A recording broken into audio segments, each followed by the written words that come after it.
अस्सलाम वालेकुम जी, मैं हूं ज़िया बलोच और आप मुझे सोशल मीडिया प्लेटफॉर्म पर सुन रहे हैं और देख रहे हैं।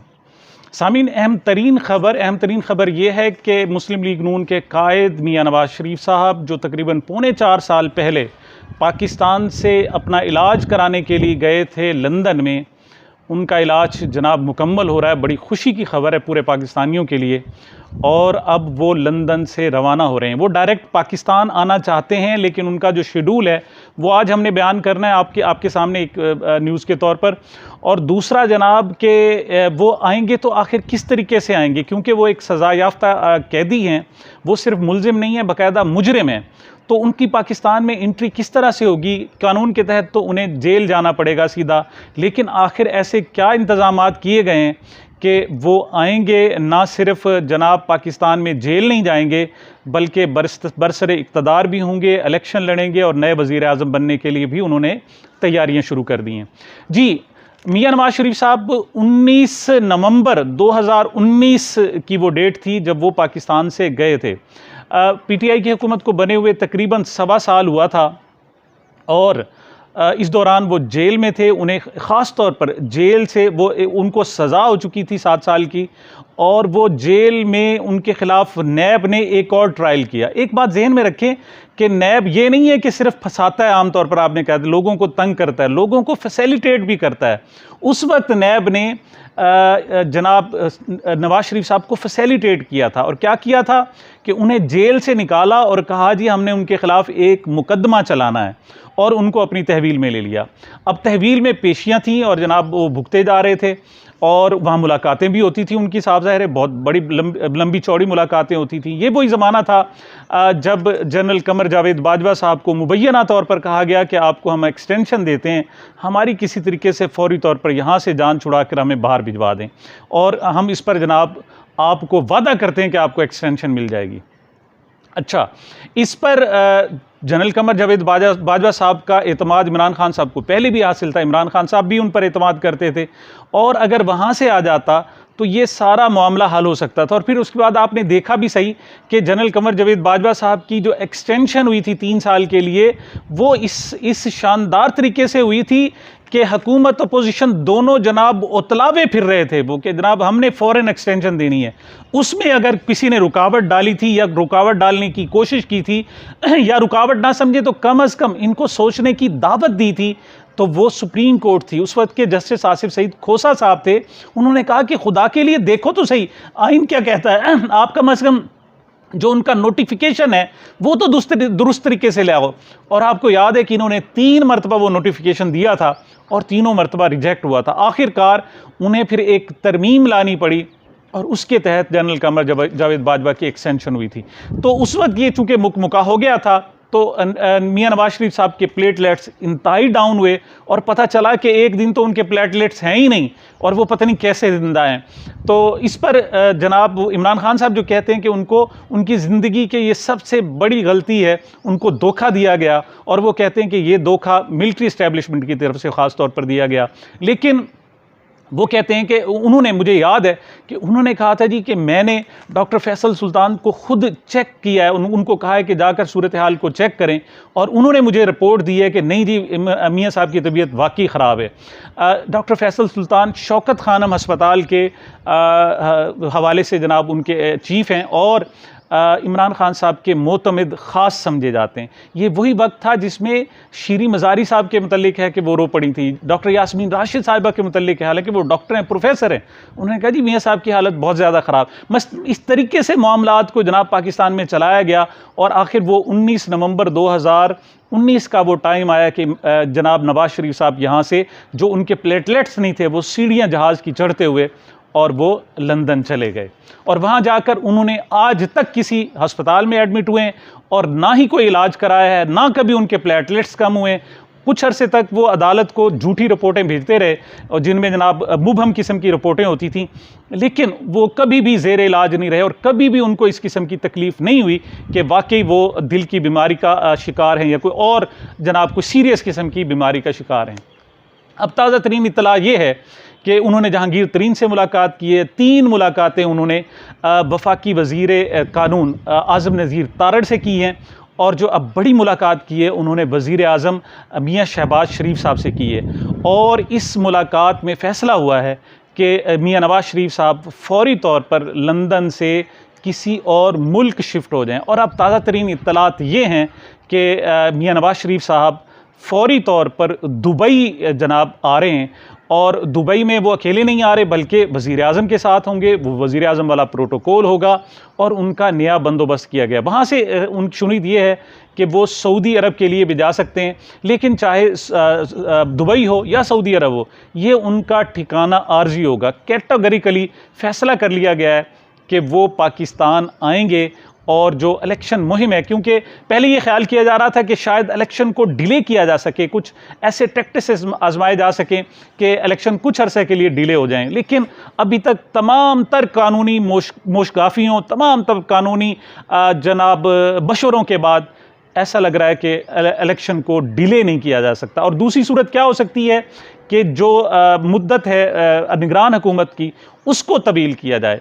लेकिन मियाँ नवाज़ शरीफ का अब इस नतीजे पर पहुँचे, और मुस्लिम लीग नून भी इस नतीजे पर पहुँची है कि अगर हम इक़्तिदार से बाहर रहकर सिर्फ निगरान हुकूमत पर रहेंगे तो निगरान हुकूमत के लिए इतना आसान नहीं होगा इस तरीके से वो PTI की पकड़ धक्कड़ करे, मार धाड़ करे और अपनी न्यूट्रलिटी को बचा सके, तो उनके लिए बहुत मुश्किल हो जाएगा, और उसमें आइन का कवर देना भी मुश्किल होगा। लिहाजा सोचा जा रहा है कि इसको इलेक्शन करा दिए जाएँ।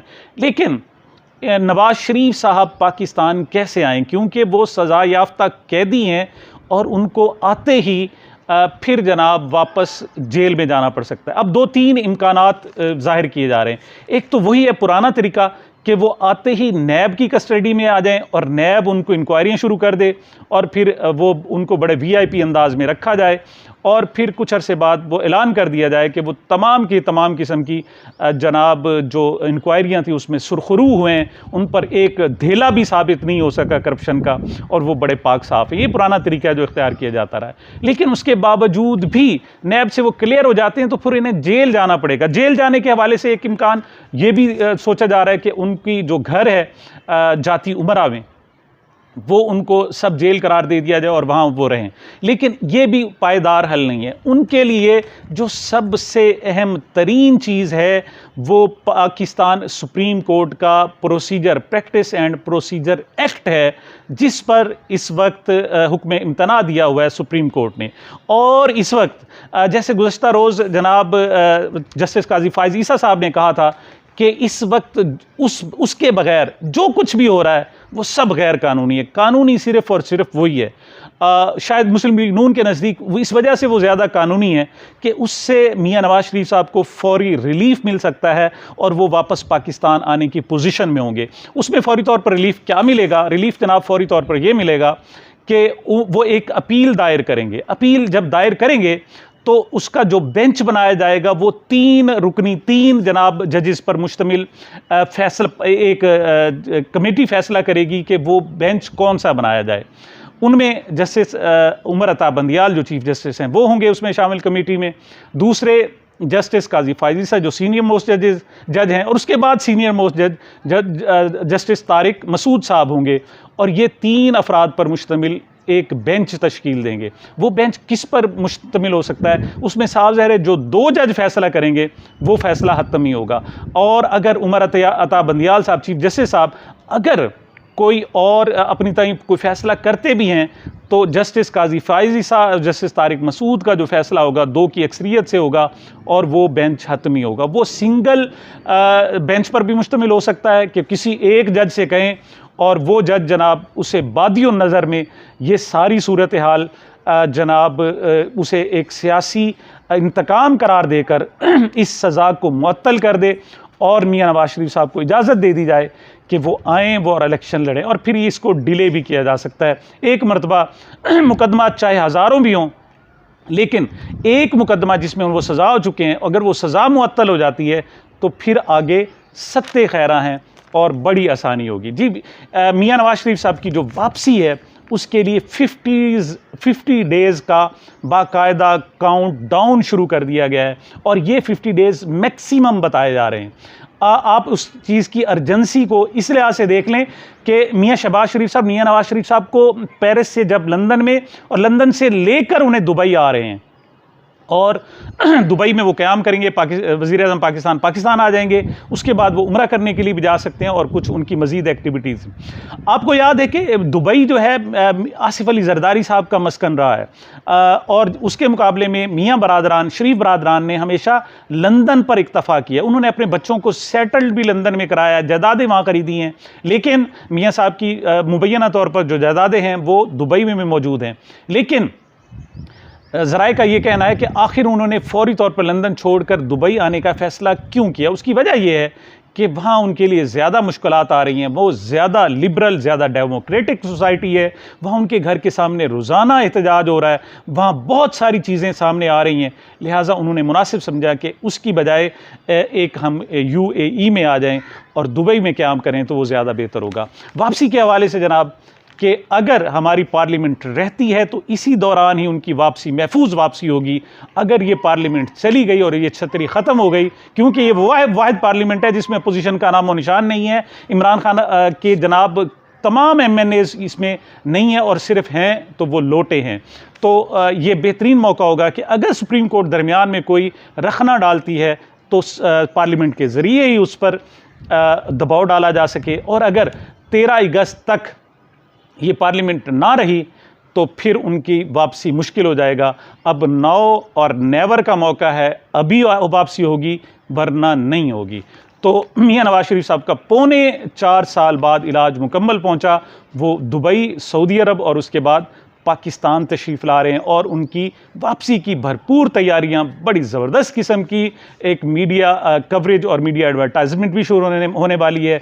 और देखते हैं कि ऐसे आलम में पाकिस्तान का कानून क्या करता है जो पहली बेदस्तोपा है, और इमरान खान साहब क्या रोल प्ले कर सकते हैं जो 27 साल से इंसाफ की तहरीक चला रहे हैं। क्या वो इस काबिल होंगे कि वो साबित कर सकें कि ये लोग करप्ट हैं, इन लोगों ने पैसा पाकिस्तान से बनाकर बैरून मुल्क जायदादें ख़रीदी और अब ये कानून को धोखा देते हुए, कानून की आंखों में मर्चे डालते हुए फिर एक मरतबा हुक्मरानी के लिए पाकिस्तान आ रहे हैं। सामीन, ये मेरी अब तक की अपडेट थी। मुझे मेरे चैनल को अपनी मोहब्बतों और दुआओं में याद रखिएगा। मिलते हैं एक छोटे से वक्फे के बाद।